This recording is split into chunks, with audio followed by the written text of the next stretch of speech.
तो ये सबसे बड़ी बात है कि ये सर कृषि विभाग के द्वारा भी कई स्टॉल लगाए गए हैं मछली पालन के लिए। ये देख रहे हैं कि जो खेती की जाती है, क्या लग रहा है कि जो आप लोगों ने योजनाएं चलाई हैं उस योजनाओं को अब गति मिल रही है?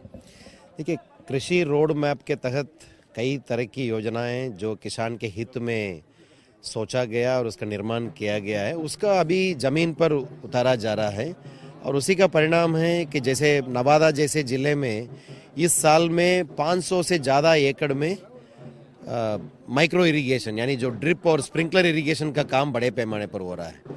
और दूसरा है कि जो हाइड्रोफोनिक्स करके नया टेक्निक है, यानी मिट्टी के बिना पानी से ही सीधे मतलब फसल का उत्पादन हो सकता है। ऐसा टेक्निक नवादा जैसे ज़िले में राहुल कुमार करके किसान है, वो अपना घर पर छत के ऊपर लगा के वो कर रहा है। तो ये सब, और जो यहाँ पर देखा गया पान का खेती को सरकार बढ़ावा दे रही है, मशरूम के खेती को बढ़ावा दे रही है, वो सब जब गरीब किसानों को इस तरह का मदद किया जा रहा है, इससे उनका मतलब जो आय है, किसानों का आय है, तो उसमें काफ़ी वृद्धि भी हो रही है।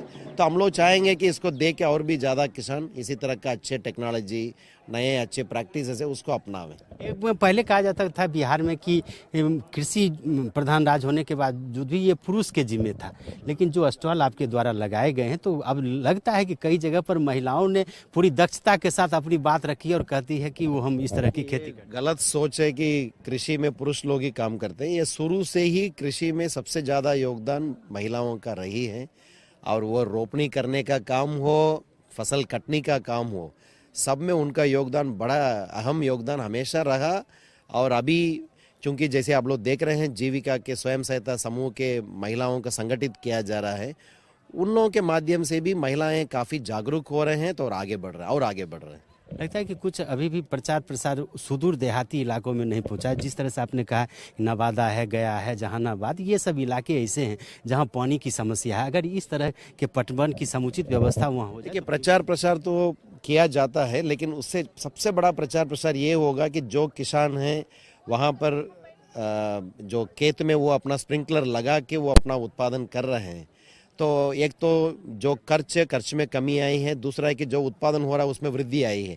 इसको जो बाकी किसान लोग आके देख रहे हैं उसी में सबसे बड़ा प्रचार प्रसार होगा। यही हम लोग चाहते हैं, जो डेमोन्स्ट्रेटिव इम्पैक्ट हम लोग बोलते हैं कि कहीं कुछ जगह पर, जैसे कल आप लोगों ने गया में देखा है लेमन ग्रास का, हम लोगों ने 20 एकड़ में एक जगह पर काम किया, उसी को देखा और आसपास के लोग अपने आप अपना रहे हैं।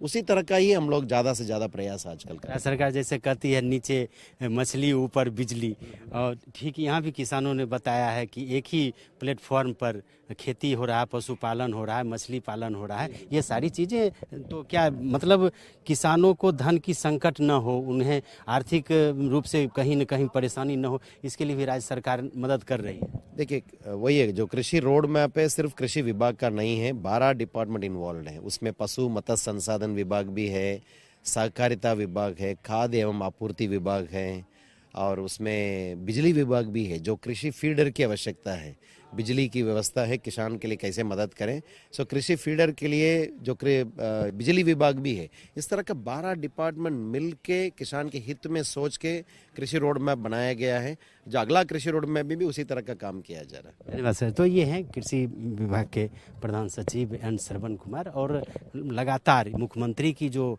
ये समाधान यात्रा है, उस यात्रा के तहत वो लगातार ये भी साथ में हैं।